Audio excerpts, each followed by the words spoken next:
And now for a special Island Life programme which recalls 25 years ago when nearly 80 Manx schoolchildren went to London to perform in the Millennium Dome. Here's Charles Gard. Hello and welcome to half an hour of recollection and anecdotes as me and my guest here in the studio relive an extraordinary project we were all involved in 25 years ago this week. We were part of the team that brought together nearly 80 Manx schoolchildren and took them, assorted parents and helpers, off to London to perform in the Millennium Dome. That very controversial structure built on the Greenwich Peninsula to celebrate the beginning of the third millennium. When it opened the previous year, it was the fifth largest building in the world by usable volume. But how was it used? Its grand exhibition was open to the public throughout 2000, but the project and exhibition were highly contentious and attracted barely half of the 12 million customers its sponsors forecasted. It was deemed a failure by the media and was seen to damage the careers of some of the Labour politicians who'd been involved with it. But 25 years on, those teething troubles have long since been forgotten. Now rebranded as the O2 Arena, it has an entirely new lease of life. And back in 2000, well, there was great excitement here on the Isle of Man because the fast food chain McDonald's, which had opened its Manx branch the year before, was sponsoring an ambitious programme to fund nearly 200 local communities around Britain and including the Isle of Man to each create a 20-minute show promoting their area to take to London and perform on the Our Town stage. Local education authorities were to decide how to plan and deliver their contributions, and in each case, McDonald's provided £10,000 plus free travel and accommodation. So, me and my three guests here in the studio were tasked with making all this happen. I'm joined by Paul Crane, now a distinguished member of the Legislative Council, but 25 years ago had just started his career with the Department of Education as the coordinating advisor for secondary education, and it was Paul who had to pull all this together. Alex Brindley, now Director of Programming, News and Content here at Manx Radio in 2000, was aged just 22. He was working at the Steam Packet Company. Alex created and wrote the script for the show. And Louise Beckett, who specialises in leadership, communication and impact coaching, directed the whole amazing enterprise. And my own involvement was to produce the 20-minute video which formed the backdrop to the show. So welcome to you all. And Paul, can I begin with you and ask how you first heard about this project? You'd had a career in teaching, of course, but this was a new position for you in the department, wasn't it? It was, yes. I'd taught for 20 years off island and then down at Castle Rushen. And I moved to the department in the June of 1999. And I hadn't been there very long before it emerged that there was this offer on the desk from McDonald's for the Isle of Man to tell its story at the Dome. And the feeling was, gosh, this is going to involve a lot of work, but we can't turn down an offer for the Isle of Man to have a slot in this smaller theatre within the Dome, or for the opportunity for Manx students to go down. So it became quite clear that as the new boy who'd just arrived in the team, this was coming in my direction. Yes. So I took on the task, really, and we had some sort of a brief from the project coordinators, and the one thing they said on it was that the at this show in the Dome, at this particular theatre, there was a lot of background noise, so it indicated there would be a problem with anything spoken on stage. You know, we'd have to think about how we were dealing with that, and that's where within the department we thought, well, it would be better if we could have a background video, but with sound built into the video, so that no one would actually have to speak live on stage against whatever these problems were. But yeah, and that's where we started recruiting others, really. That's how I got involved. And I first met Alex and you in McDonald's on the Peel Road one morning in January, I think it was, 2000, was it, Alex? Yes, I vividly remember us all being served bacon. They did like a bacon sandwich baguette or something at McDonald's back then. They don't do it anymore. And I think Charles, you commented, I think it was the first time you'd ever been in a McDonald's. Yes. You weren't particularly tempted by that, were you? Well, as a vegetarian, no. And we all had our photo taken outside for the paper in front of the McDonald's sign to acknowledge their sponsorship. And I just remember Paul effectively laying out what a challenge this was. This is the reason we kind of got you all together. This is what's required. And it was quite a gargantuan enterprise, especially bearing in mind that this is pre-smartphones. This is technology was not at the level it is now. Effectively, you had to put 10,000 years of history into 20 minutes, and you'd worked in youth theatre, of course, when you were at school. You'd made videos and you went on to do more productions. What sources did you use? I remember at the time being very impressed with the House of Manannan, which hadn't been open very long, and I thought that would be a good starting point. The way the House of Manannan was laid out at the time, it's very dated now, but it was very engaging. So I almost became a regular visitor going around taking notes. I remember when we did a TV programme for behind the scenes of this, they had me sort of restaging, just sitting in the museum with a clipboard taking notes, because 10,000 years to cram into 20 minutes. We did a very brief whistle-stop tour of history, but I thought actually taking a pointer from what is at the time our most modern museum was a good starting point.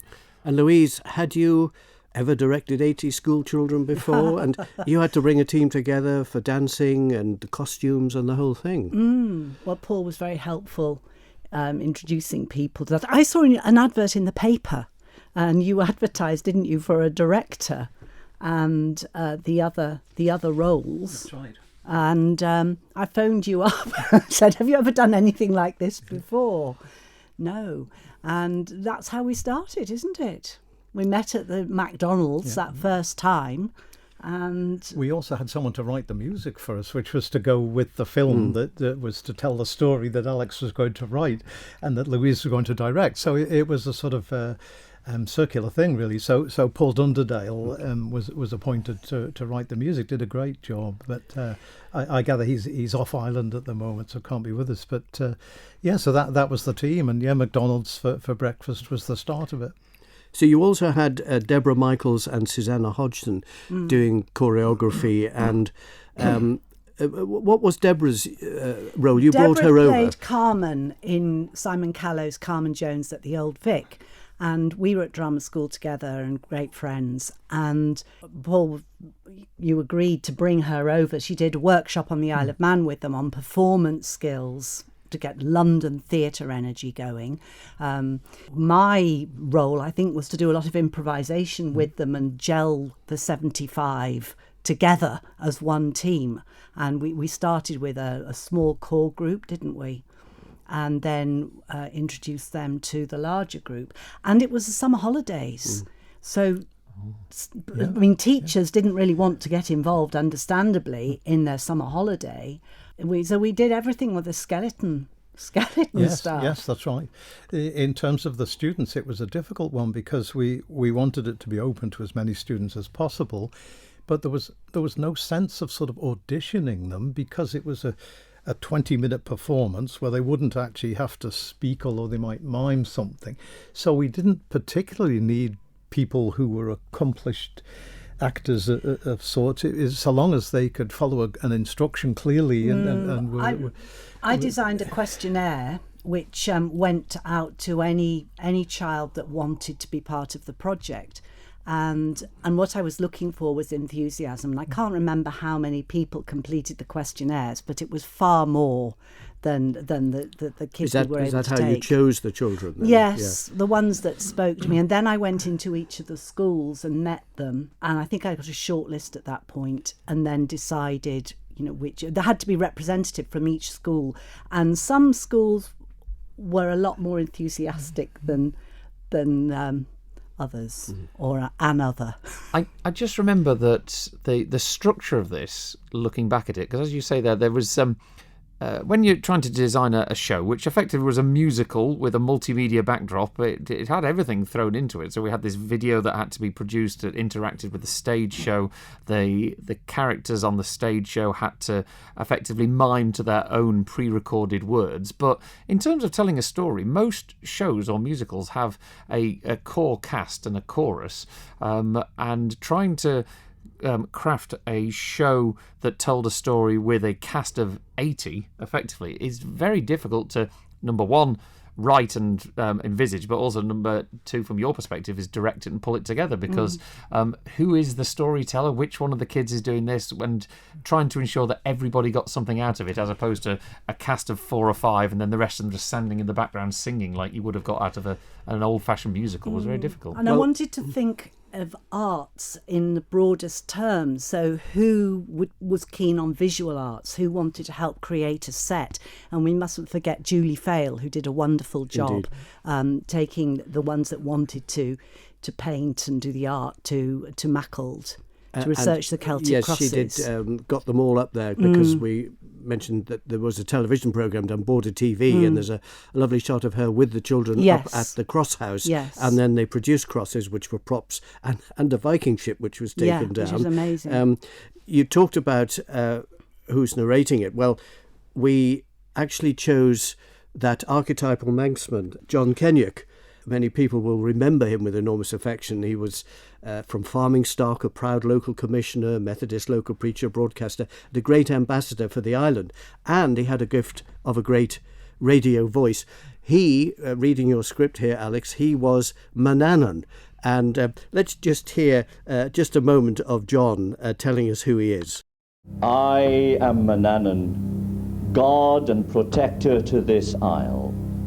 I am the spirit that exists in this beautiful land. I am the sun that warms your face, the water that laps your shore.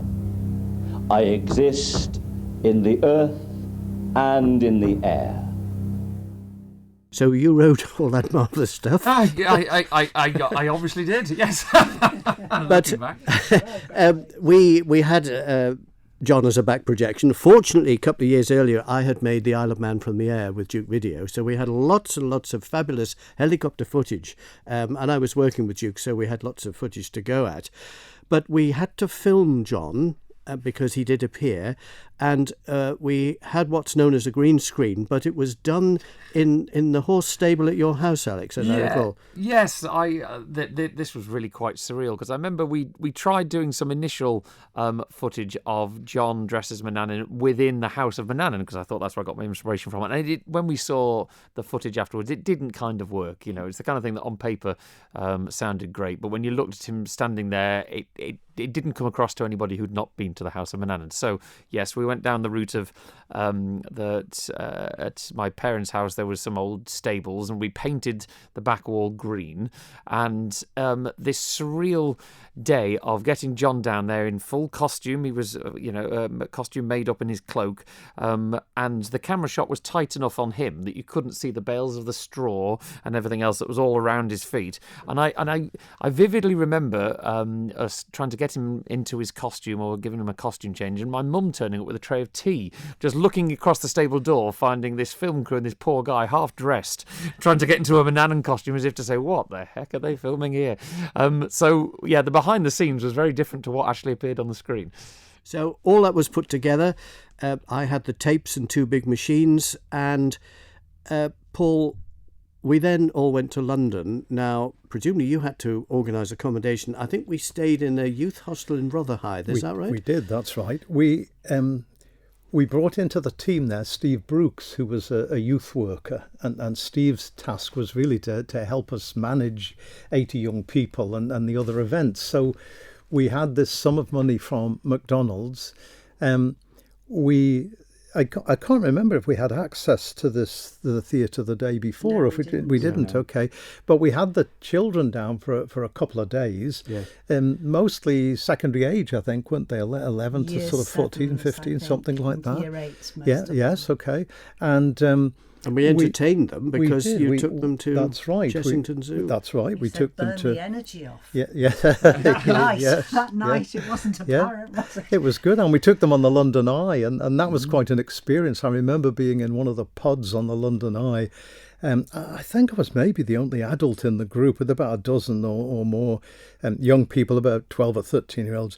And in the pod next to us, going round on the London Eye, was a film crew filming the Tweenies. You know, so this group were all it's the Tweenies, you see. So they were, never mind the views of London, they were fixed on it. And then they finished filming, and Grandpa Tweenie took his head off and was a woman. And this group of youngsters, they were practically fainting. You know, it's a woman, it's a woman. So, it was a memorable event. So, anyway, on the day of the show, as Louisa said, we didn't have any access to the theatre beforehand. Seeing the board of film and seeing the film that the Dome team themselves did of the show, the lighting all fits together wonderfully. I mean, how much time did you have on the stage before the first performance? Very little.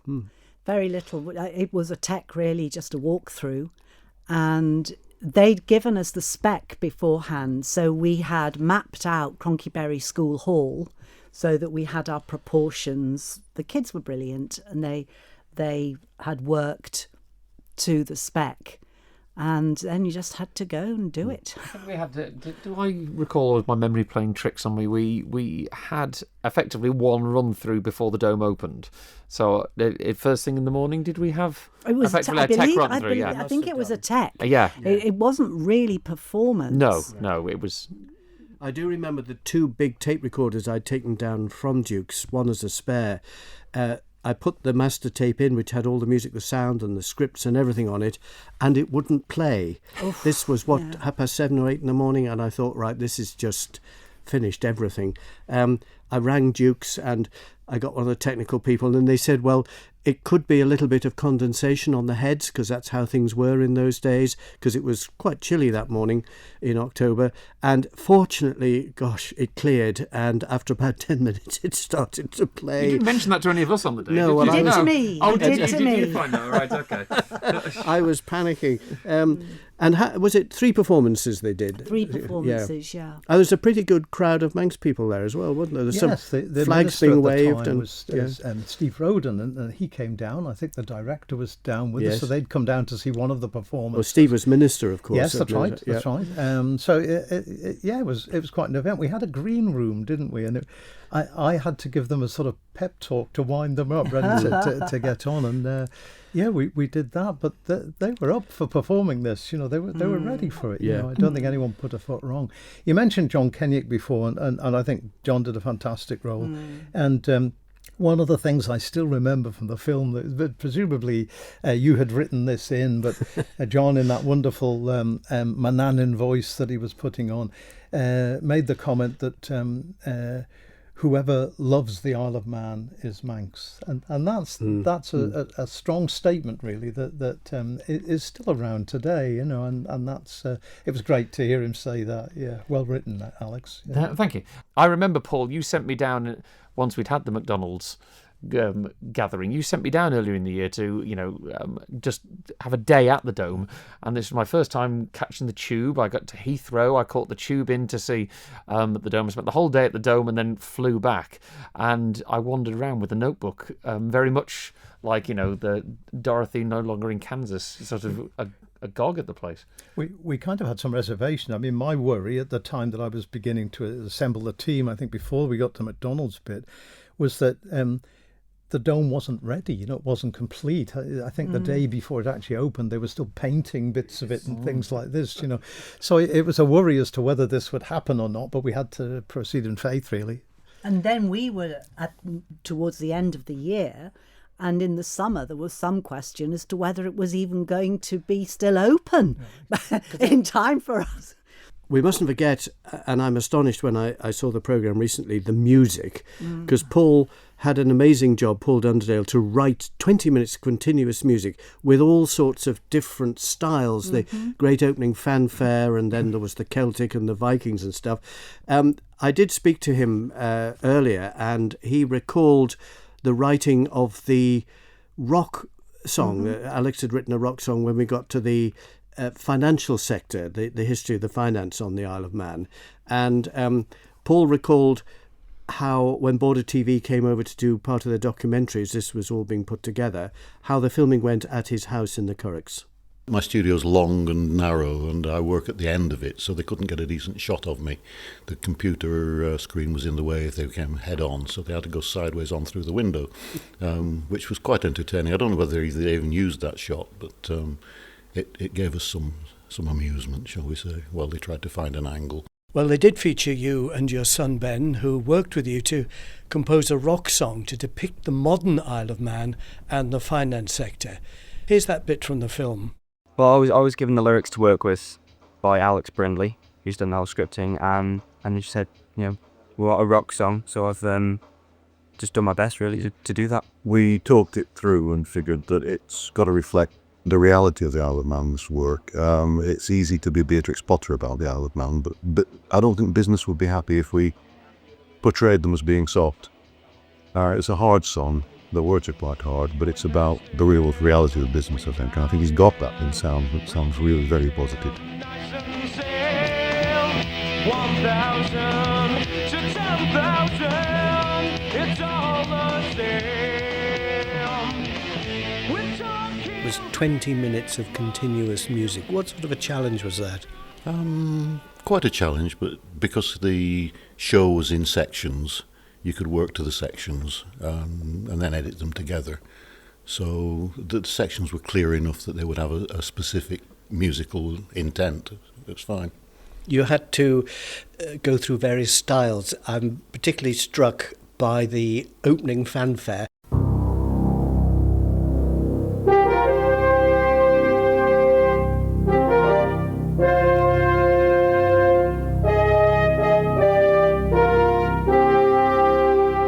In those days, of course, we didn't have what we have today, the great orchestral samples you could buy. How did you produce those trumpets?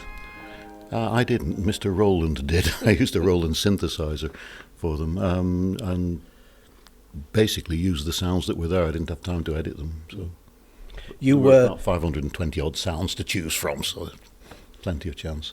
the young Alex Brindley wrote the script. Well, what was your reaction when you first saw all of that? I thought it was comprehensive. It dealt with the Isle of Man from beginning to end, really, and it was well written, and it worked very well for the kids, and it was well enough sectioned that I could work, as I say, in sections to do it. So I was very impressed, and for a young man, it was very well done, I thought. So we all went down to London. Now, what are your memories of that trip? Chaos. 7 a.m. and Alex Brindley still smiling, which amused me, but I'm not a morning person. I could have taken offence at some of the smiles. Lovely man doing his thing. What else do I remember? I was fortunate that the family came with me because Ben was playing, so Matthew and Jill came along. And at the Chessington theme park, I remember, we've got a picture somewhere of Matthew sliding down the flume with his arm in plaster. So all we've got is a very dark picture with this white sling. In the dome itself, I was surprised in the morning. Some friends from the early 80s on the Isle of Man who'd left for work turned up. They had about a 4-hour window. And they came, despite the fact they were flying out to the Middle East to do some irrigation work, they came to see us, which was lovely. And then I bumped into an ex-pupil, Adam Brown, who I'd taught him music technology and music to A-level. And he was doing sound for the Dome, so he gave us tickets for the Dome show, which was very nice. We enjoyed that. There was actually quite a good Manx contingent turned up, and when you see the Border TV programme, towards the end you see all these Manx flags waving in the audience. It was quite an emotional occasion. It was, yeah. I didn't get a chance to get caught up in the emotions much because, of course, you're dealing with the technology, watching it, making sure it works and worrying about the response. Because as composers, we're very insecure people, aren't we? So how many rehearsals did you attend? Because the children had to get round all your music, of course. Not very many. I had very little time, so I was throwing the music out and sending it off to Louise, and she was doing the rehearsal with it. And you, I think, did the final edit, put everything together with the videos and so on. I was throwing it out to you as well. So, yeah, I didn't see much of it. It was quite a surprise to see the whole show. I'm planning to put this up on YouTube because doing this programme has been a revelation to me. There's so much I've forgotten, and actually seeing the whole thing, it is very impressive. And I think, and I'm sure you'd agree, it really did put the Isle of Man in a very favourable light. I think so, yeah. The kids really enjoyed it. You could tell that from their response, and the audience all seemed to enjoy it if you stood at the door, as one did, to sort of pick up the vibe. It was full, I think, every time it was on. Four performances? Three. I couldn't remember. And it filled up, and people really enjoyed it, I think. I hope. Well, I was talking there to Paul Dunderdale, and just to go back to the Border TV programme, they interviewed some of the children as they came off the stage at the end of the final performance, and they were really on a high. Let's listen to what some of them had to say. It is amazing. You just got adrenaline. You just got to scream. I'm really, really happy, and I'm just really chilled because it's all over. But I'm happy. It's quite sad, really, because it's all finished, and that was the last one. So, but it was really good for them doing it. But the performance was really good, and it's going to be a real shame that it's finished because I've met so many people, made so many friends. It's been really, really good. So, obviously, it had a great impression on them all. And as you said, Paul, the Minister for Education was there, and this is what he had to say. It's been a real credit to the young people. They can feel very proud of themselves, and anybody from the Isle of Man, and there are a number down from the Isle of Man, and a number of Manx people who live in the London area who have visited. I think they'll be very, very proud of what they saw. And after the show, there was a further treat. Didn't we all go to see a West End show? Buddy. We did, that's right, yes. And our young people were dancing in the aisles as much as anyone else at the theatre, What was it, Louisa? Buddy. Buddy, Buddy yes. Holly. The Buddy Holly story. I just remember the actor who played Buddy and Buddy Holly, his knees. I don't know if he had to do that every night because of the dance moves. Crikey. How many nights did we spend in the Rotherhithe? Because there was a certain festive atmosphere. I remember trying to get everybody to bed on the night before. It's a bit wild, wasn't it? Yeah. That's where Steve Brooks came into his own, really. That was his task. Steve, I think he drove a lorry down because you mentioned before the Viking ship. I think that came... It must have done because of all the costumes and the crosses and everything. But I don't think that was something that was... It wasn't, or was it a removal van? It was some sort of removal. There was a worry. What if it doesn't turn up? Yes. What if there's a boat problem? Yeah, absolutely. They seemed to go every day in those days. The logistics, actually, when you think back, because it's not just a case of take some people down there and do some acting. Yeah, we had to ship the sets, that as well as the people and the costumes and everything else for just what was, an hour's worth of performance, 3 20-minute productions. It was a big deal back then, crikey. It was a huge enterprise to put together with all those elements we've talked about, and I think the kids really enjoyed it. And looking back at the programme, it's really, really quite emotional. I'll just say that I am going to put the Border TV programme up, which is really good and really positive about the Isle of Man. I'm going to put that up on my YouTube channel. It was presented by Eric Wallace, who you may remember, and he was very positive about the island.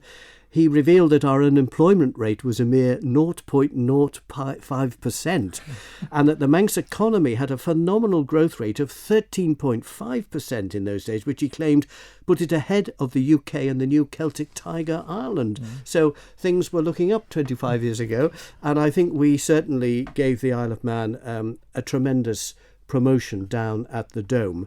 We're just going to end as we finish with the final song, which, Alex, was a tourist song. You rewrote the words. I don't want to go to Idaho, I don't want to go to Tennessee. And the kids were all dressed in their wonderful Victorian costumes. The whole ensemble was on stage, and it was just brilliant. I look back on it all, and the feeling of positivity and can-do attitude, which just doesn't seem to be around anymore, sadly, and locally especially. I couldn't imagine doing something like this now in the same way it was done then. I don't think the support and the feeling is behind this kind of enterprise. It does bring a lump to your throat when you think back and you start watching those border TV programmes. A mixture of what a wonderful time it was for those few months of putting all that together, very intense, and also how young we all looked on that programme. Oh, it's terrible. And Charles, your sunglasses when you were interviewed, I don't know who advised you on that one. Deeply embarrassing. And Paul, it must have been a great relief to you to get everybody back on the Isle of Man. Yeah, no losses, no incidents. Huge relief. Yeah, that the whole thing went well. And yes. Yeah, I remember the coach that I was on. I was given a tea towel signed by everybody at the end of it. It's lovely. That's still at home somewhere. Yeah, but yeah, it was tremendous to get the whole thing finished. And then Louise suggested we needed to perform this in the Isle of Man for parents, so we did it at the Villa Marina. That's right. And you twisted my arm and persuaded me to compare for this. And that was a great evening too. You know, as we attempted to repeat this on the Villa stage and so on, and with the back screen and everything else. But yeah, it was great to get to the end of it and get everybody back. Yeah. And Louise, it was probably one of the highlights of your career. Of course. Does anyone still have the model of the dome? Didn't we get like a model that was like a clay model from the dome in a box? And I remember mine was only plastic. Oh, was it plastic? Sorry. It looked like a huge cake. Yeah, I think so. It looked like a huge cake, and I've still got mine somewhere. I wouldn't have binned it, but I do remember the number of times I had to the famous sort of stanchions that come out of the dome in London, now the O2. The number of times they snapped off, and I had to super glue them back on. So I think after a few years, mine were pointing in all weird and wonderful directions. And now to the Department of Education, it's moved its headquarters a couple of times since 2000, but out at Tais Llewellyn there's one of the rooms there, one of the meeting rooms that still has the small glass. It's about 6 inches high or something, but it's a sort of glass plaque type thing that stands up, and it's the McDonald's Our Town Story Isle of Man. Oh, great. And it's still there. It's still on show, although I'm not sure there's anybody there that would remember what it related to really, but it's good to see it. Well, Louise Beckett, Paul Crane, Alex Brindley, thank you very much for bringing all those memories back and for taking part in, I think, a tremendously successful promotion for the Isle of Man 25 years ago. Thank you.